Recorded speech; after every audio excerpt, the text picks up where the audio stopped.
I would like now to move to our next panel.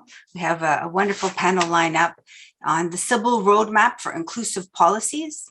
I will begin with an introduction of the chair of the panel, our dear colleague and leader, Deputy Director of Knowledge Management and Research at the Center for Inclusive Business and Leadership, Dr. Claudia Joachim.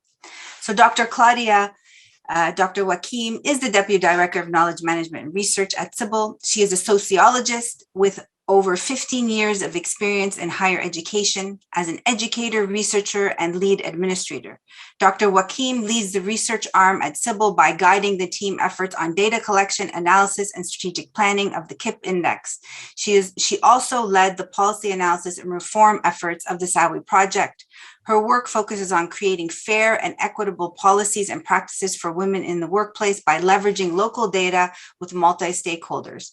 Dr. Joachim is also a scholar at the Institute for Women, Peace and Security in the Walsh School of Foreign Service at Georgetown University, where she just won, we learned yesterday, an award for having diversity, equity, and inclusion, the most inclusive classroom setting. She joins us today from Washington, D.C.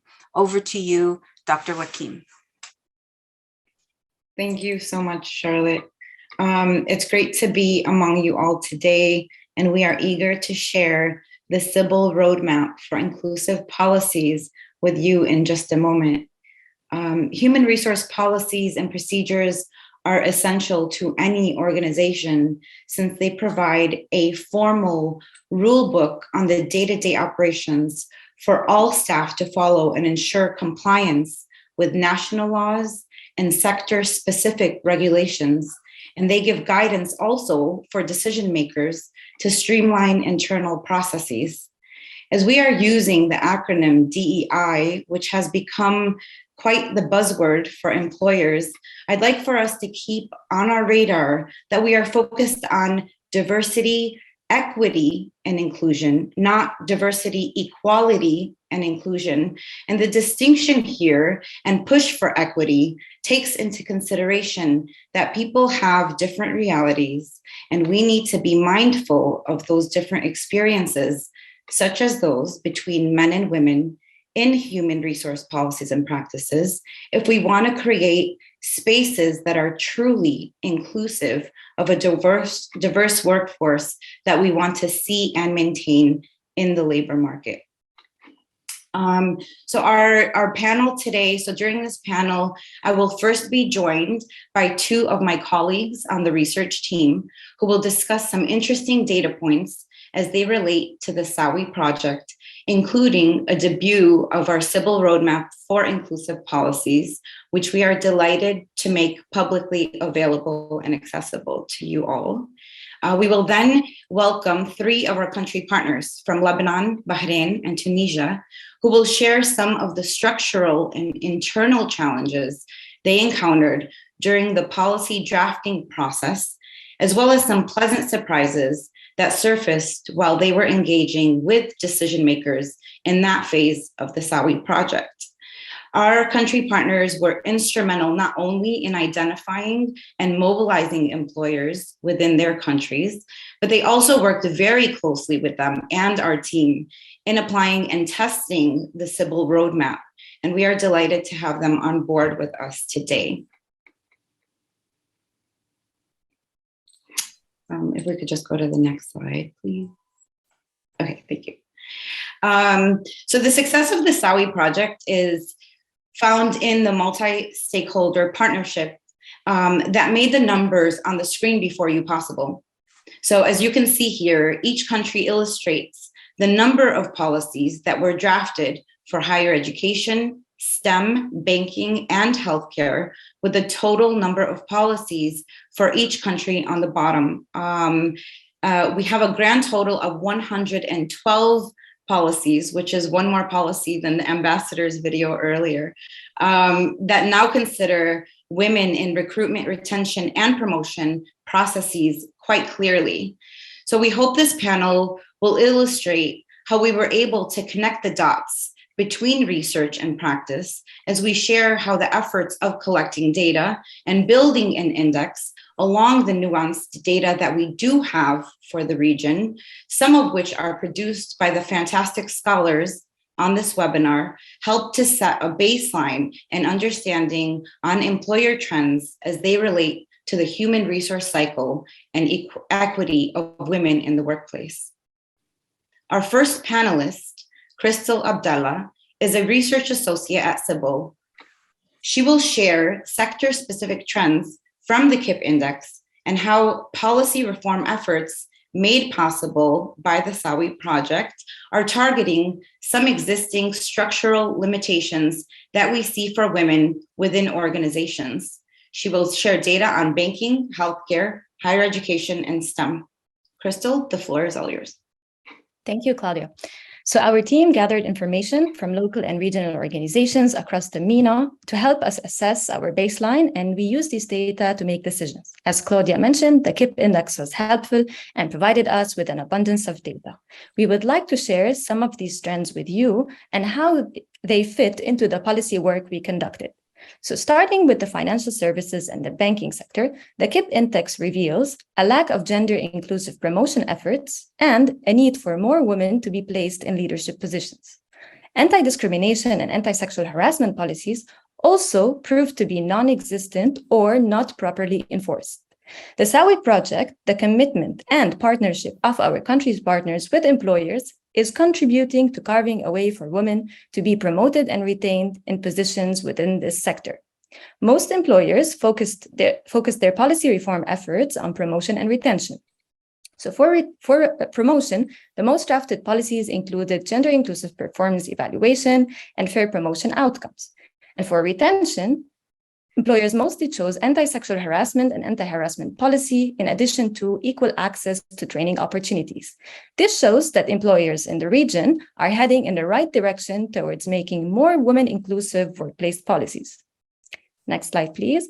Moving on to healthcare and education, which rank higher than other sectors presented here. So comparatively, although we still see a need for improvement in all sectors, healthcare and education appear to have more representation of women than STEM and financial services. Our data show a need for retention and promotion of women who work in these sectors. Again, this coincides with the focus in the country partners' valuable work on policies. For retention in both sectors, as you can see on this slide and on the next slide, employers mostly focused on family policy, violence-free workplace, and breastfeeding policy. For promotion, employers were mostly interested in gender-inclusive performance evaluation and fair promotion outcomes. All right, next slide, please. Thank you. So moving on to STEM, science, technology, engineering, and mathematics is the lowest ranking sector on the KIP Index. So there is a disproportionate ratio of men to women who are represented in STEM-focused sectors. One of the key issues is the point of entry to work. So unlike the previously mentioned sectors, recruitment here is of particular importance. Additionally, promoting women who are already recruited will support with their representation in leadership positions. So the good news is that the policies that employers were interested in lean toward addressing this gender gap. Most of the employer policies focused on recruitment and promotion, which is great recognition and a step in the right direction. When we look at recruitment, we see that fair and bias-free interview and equality in the pool of applicants were important. And when we look at promotion, we see that gender-inclusive succession planning and fair promotion outcomes were also critical. So, as illustrated in these trends, we are seeing that as we are working on policies with multi-stakeholder team, many employers recognize the area in their human resource cycle that need to be more inclusive to women, and they are eager to work on addressing them. Now, I will hand it over to my colleague, Axel. Thank you, Crystal. So to support employers who wish to embark on a similar journey in making policies more inclusive to women, and in line with the commitment we have to make data and reporting accessible to and for the region especially, we have created a 6-step guide to outline the policy drafting and implementation process that is shareable. You can find this and other publicly available resources on our Knowledge Center page. And I'm going to be sending the link on the page on the chat for anyone who wishes to explore the roadmap in more detail in a minute. We will now debut a short video that captures CIBL's roadmap for strategic change, and we highly encourage you to share this roadmap with your employer network. The steps we outline here are based on the policy work we have been doing on the SAWI project. So if you can please play the video, thank you.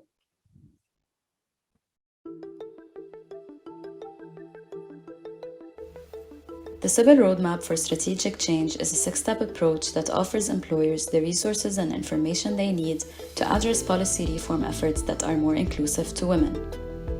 On our page, you will find detailed information of every step of the roadmap. You can also click on each step of the roadmap for more details.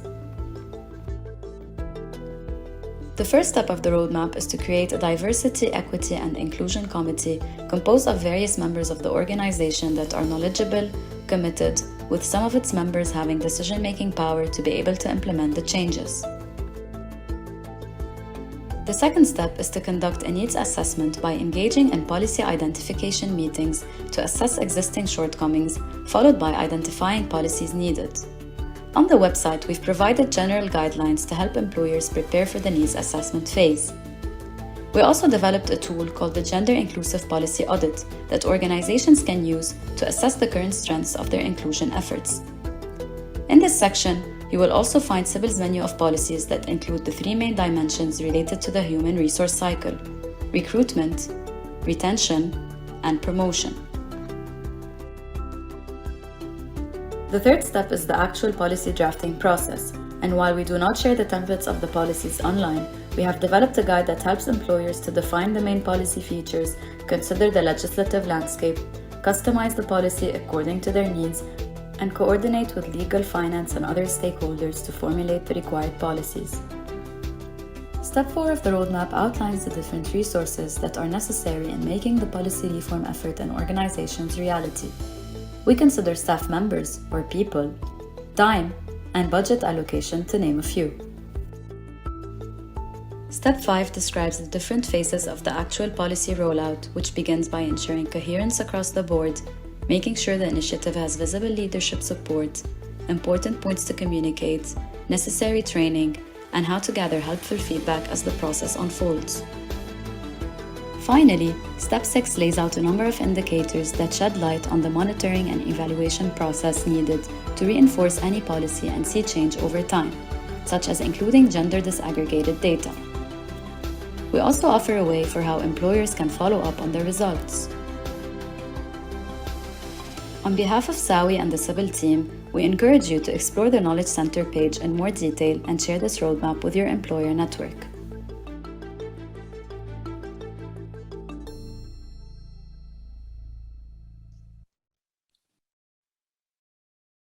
Thank you so much, Excel. And Excel is our research associate of curriculum coordinator. She's a curriculum coordinator and research associate at CIBL. And the roadmap she just shared was carefully crafted by our team during the SAWI project, with the goal of providing employers a step-by-step guide on what resources and tips to consider for their organizations that would make for a more women-inclusive workplace. So we strongly encourage you to click on the link she provided in the chat and save that link and share it with your network, and it'll take you to our Knowledge Center page. You can find the roadmap alongside additional information as it relates to the KIP Index, the SAWI project, and more. So thank you, Excel. It's important to we just want to take a moment to kind of recognize what we see on our screen now, which is the 61 employers that were on board. And it was due to our country partners mobilizing efforts that we were able to work with and build that bridge for employers to join us on this effort to have more inclusive policies for women. So our collaborative effort yielded to tremendous results in the types of policies drafted in each sector, as Crystal was explaining. And our aim is to build a network of employers across the region that then continue to have this conversation, to elevate and leverage this kind of conversation amongst the sectors and across the region by making them purposefully and intentionally more inclusive to women. So I just want to take a moment to thank and recognize all of the employers that were on board.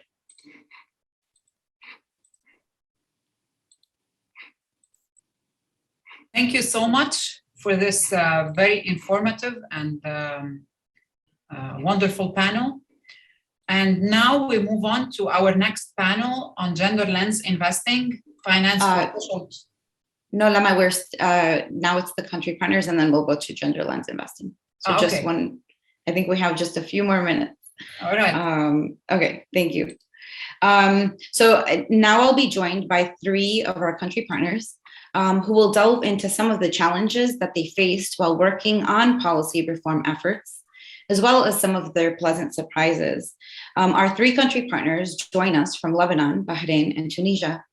So Sarah Abi Abdallah is the project manager at the Lebanese League for Women in Business, also referred to as LLWB, which is a socioeconomic, apolitical, non-religious association bringing together professional women with a mission driven by building partnerships and collaborations with various stakeholders in the ecosystem that share similar goals of addressing socioeconomic gaps. I also have with me Sabika Al-Shamlan, is the founder of Warsha Consultancy and Development, a Bahrain-based social enterprise that aims at developing youth and women in the MENA region through activities, research, and consultancy. And last but not least, I have with me Amira Marzouk, is the executive director of Democracy for All, a Tunisian NGO that works to advance human rights, civil liberties, and social development. She is also the deputy for the National Constituent Assembly and a former member of the Pan-African Parliament. So we will begin by focusing on some of the challenges each of them faced while working with decision makers on policy reform, starting with Sarah, followed by Sabika, and then Amira. I'd like to remind our audience members that you can switch to a live translation of your choice by clicking on the language translation icon on the bottom of your screen. Sarah, welcome. Good afternoon. It's a pleasure to take part in SAWI Project's closing event. As the saying goes, we reap what we sow, and SAWI has been an exceptional initiative and a robust stepping stone in paving the way towards building inclusive workplaces and economies. In my brief intervention, I'll share some of the challenges and later on the positive surprises faced while drafting inclusive policies and strategies with employers. One of the challenges that emerged was while working with small organizations of about 10 to 12 employees, whose HR structure was less developed and whose resources for HR were limited. Nonetheless, the challenge was overcome with good planning and good time management in order to devote the time and the resources needed for drafting the policies. Small organizations were eager to join the SAWI project, as this gave their organizations the chance to put inclusive policies and implementation strategies in place. Having inclusive policies and strategies helps organizations grow in a consistent and standardized manner, all while incorporating an advanced mindset in the organization's culture. With smaller organizations, the interest was mainly on fair and bias-free interview policy, meaning on inclusive recruitment, especially since smaller SAWI organizations were aiming to hire, grow, and expand.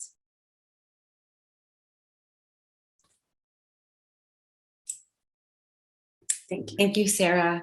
Thank you. For those insights. Sabika, you can go ahead and share yours. Thank you, Dr. Claudia. Thank you for having me and for this great partnership. When we started working with employers, there were some gaps in the existing policies, which we identified actually as an opportunity to start our work to enhance these policies towards inclusion. Something that stood out for us was the sector-based realities. Especially that most of the employers that we worked with in Bahrain are considered large organizations that are nationally regulated. So we have sectors such as the higher education and the banking and the healthcare in Bahrain adhere to national regulation bodies and are expected to be consistently aligned with those regulators' requirements, policy-wise as well. Therefore, discussing adding an additional policy that is not necessarily required by these regulators was a very interesting element that we encountered. But there was great interest from all of the employers, and which is why we have, I think Bahrain has the highest number of policies adopted amongst the 8 countries. Another challenge that presented itself was the process of actually selecting which policy area to start with. So with each employer, we presented a menu of policies. We discussed different areas under the recruitment, retention, and promotion. We had to follow a unique process with each to identify which area speaks the most to their needs. So I think that was a very interesting kind of element that we encountered as well. I can share reflections on surprises later on that speaks to both of these challenges. But yeah, that's it for now. Thank you, Dr. Claudia. Thank you so much. Amira, if you want to share yours. Yes. شكرا كلوديا على التقديم، شكرا للمشرفين على تنظيم هذه التظاهرة. بداية باسمي وباسم مركز الديمقراطية للجميع أتوجه بالشكر لمركز الأعمال والقيادة الشاملة للمرأة CIBL وكل الفريق الإداري والفريق الخبراء على تعاونهم المتواصل. ونحن نحتفي بالإنجازات لابد أن نذكر بالتحديات. من أهم التحديات التي واجهتنا في تونس تتعلق بخلق الشراكات مع القطاع العام، ويعود ذلك إلى القوانين المنظمة للقطاع العام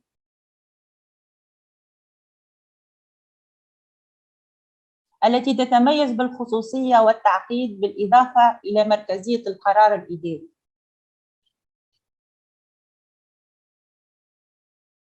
فهامش الحرية للمسيرين يبقى محدود جدا.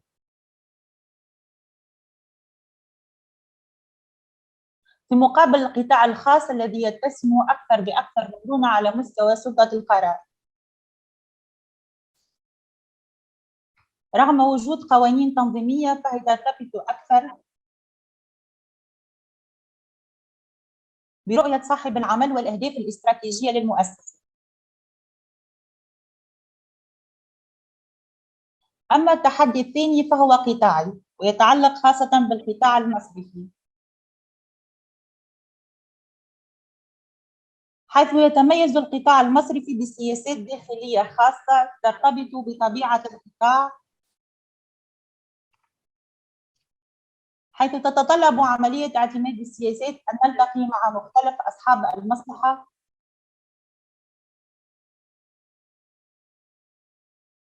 فيتعدد المتدخلون من الموارد البشرية، المسؤولية المجتمعية، المكلفون بالتأمين الاتصال والتواصل وغيرها مما يؤدي إلى توزيع سلطة القرار ويلقي بظلاله على نسق اعتماد السياسات ومجالات تدخلها، سواء كان ذلك بالتوظيف، بالاسترخاء والترقية وخصوصية كل سياسة ثم تطويرها، بالتالي يؤثر على نسق عملية اعتماد هذه السياسات. وعموما كل التحديات التي واجهتنا القانونية والمؤسساتية تعكس عمق الفجوة بين المرأة والرجل في أماكن العمل وتدعونا لتكثيف الجهود لتعديل الأفكار النمطية التي تسود مجتمعاتنا.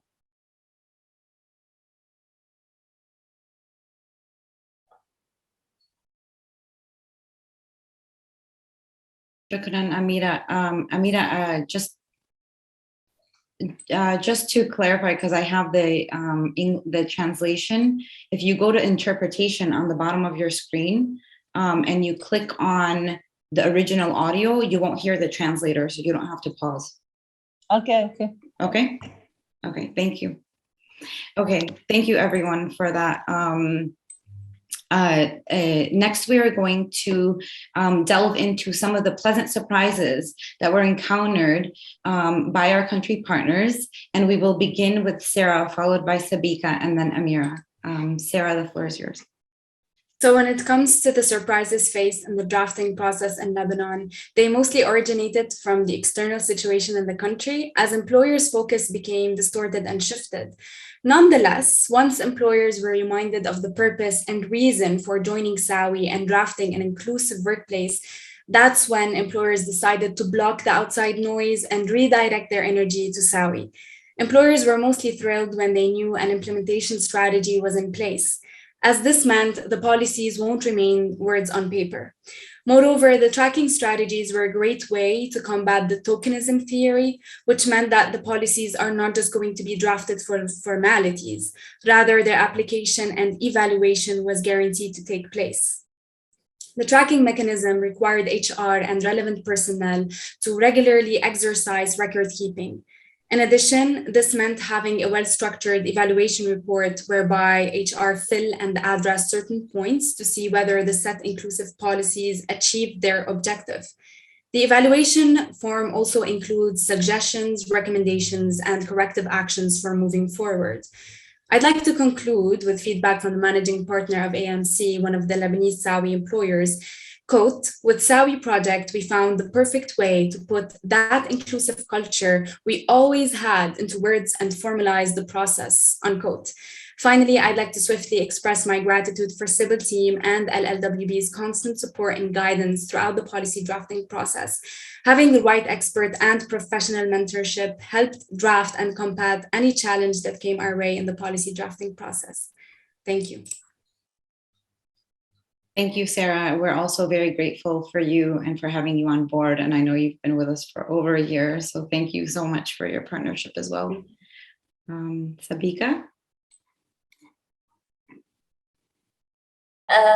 So something worth noting was that actually all of the SAWI partners in Bahrain were organizations that have existing equal opportunity committees, all 9 of them, which was something very, I think, made our lives easier because they're already on board, they already are part of the movement, and they have existing efforts towards inclusion. All of those partners surprised us, I think, with their willingness to have a reflection process to be able to identify where they can enhance even more towards inclusion. And I think something that was very useful for us was that during the phase of identifying which area to work on, the team presented best practices from around the world, actually, for each sector.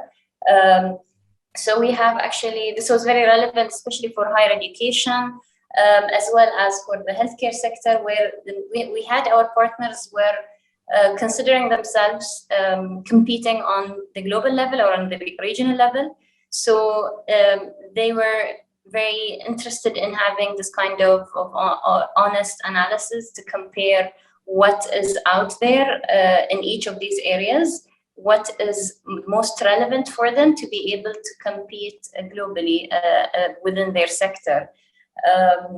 For the banking sector, the SAWI partners in Bahrain are actually pioneers locally, nationally, which is why the intention was to become local trailblazers and to inspire other banks and other entities. So the banks we worked with, and Bahrain Borsa, National Bank of Bahrain, and SICO Bank, they have very progressive policies, but they also wanted to explore even other areas to be able to inspire others. Actually, something that was a very inspiring for us was for them showing interest in starting with implementing some of these policies.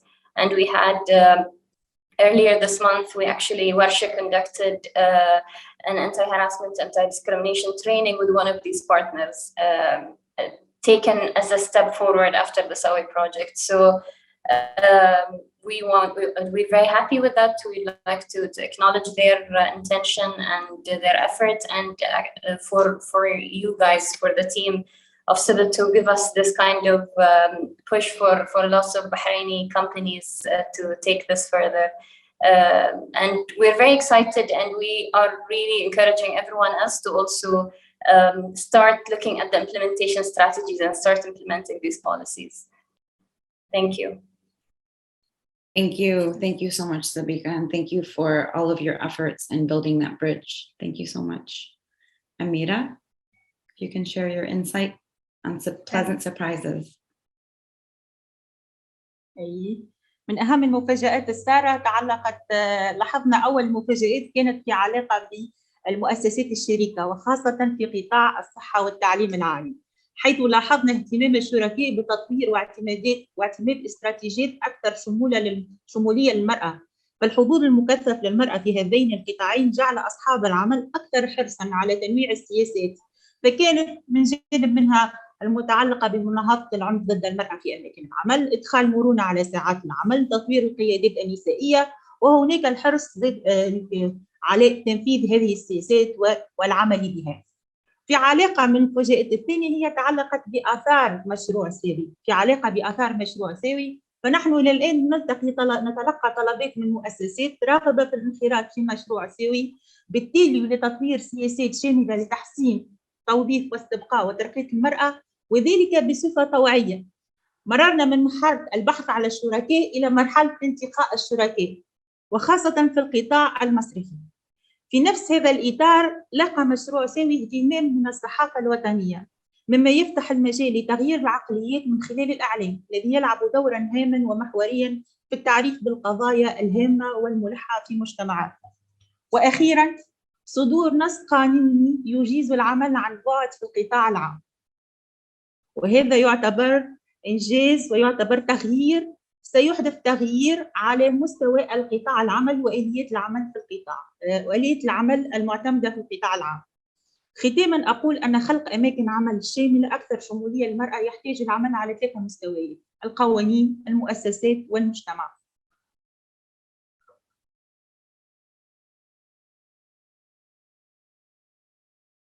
Thank you so much. Thank you, Sarah, Sabika, and Amira, for sharing these wonderful insights. Your roles have been pivotal throughout this project on policy reform with SAWI, and with our continued effort to work together in collecting data from employers and directly from women who work within these organizations in the region. So we are grateful for your partnership. It is because of your partnership, we lean on your expertise to guide us through the nuance that we need, especially as it relates to national and community contexts, that makes for more robust data, reaching persons and institutions that we would not be able to on our own, and building a stronger partnership. So thank you.